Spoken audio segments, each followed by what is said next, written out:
بسم الله الرحمن الرحیم. السلام علیکم. نن ګډ نیوز دی، ښه نیوز دی چې مو یو ملګري ته یو فایل تیار کړلو، هغه مو انوایټ کړلو، هغه ته د جرمن والا ویزا خیر سره ولګېدله. نو تاسو هم ډارېږئ مه، ګبره مه، اپلائی کوئ. په اپلائی باندې چې داسې غوټې پیسې نه رسي، جسټ ایمبیسي فیس رسي، هغه لنډوئ. دومره غوټه خبره نه ده. 20,000 30,000 پاکستاني مثال هغه به رسي، هغه لنډوئ. مې بي چې ویزا ولګېږي، خو ګبره کېږئ مه، ډارېږئ مه. او دې نه علاوه په ایجنټ باندې دا کار مه کوئ. یو فایل چې په خپله نشي تېرولی بیا مه راځه.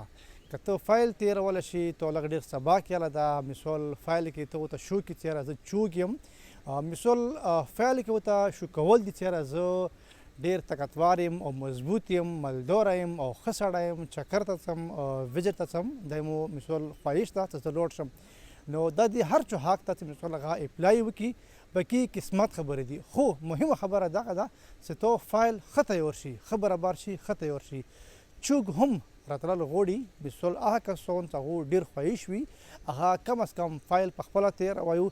چې کوم ځای کې هم مشکل ته رسي، پوښتنه وي، که تاسو ملګري وي، یو دوست وي فرانس کې، جرمني کې، ایټلي کې، هغو نه پوښتنې کوئ، بار بار ترنه پوښتنې کوئ.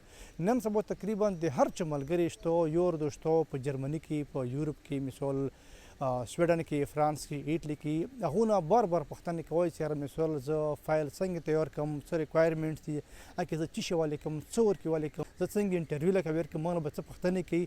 نو کم از کم دا شیان لږ ډېر زده کول دي.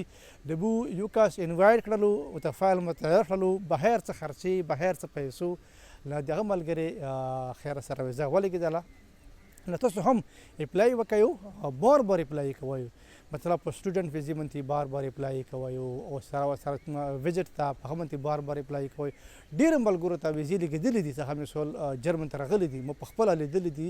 اکثر قطر نه، دبۍ نه مثال تقریبا ویزا ښه لګېږي، مطلب ایزیلی لګېږي. خو تاسو هم لکه اپلائی وکړئ، یو دوه ورتې درې ورتې کم از کم اپلائی وکړئ. مې بي مثال تاسو ته خیر سره ویزا ولګېږي، چانس ولګېږي، ویزا ولګېږي، مثال یورپ ته راشئ. خو فایل تیرول دي، فایل ښه تیرول دي، په ایجنټ باندې نه، په خپله باندې. صحیح شول.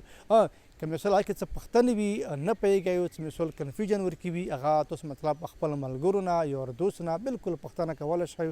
ښه ډاډه مطلب ترنه پوښتنه کولی شئ چې یاره زه داسې فایل تیروم، فایل زه څنګه تیار کړم، یا مثال انټرویو دپاره زه څنګه ځان تیار کړم.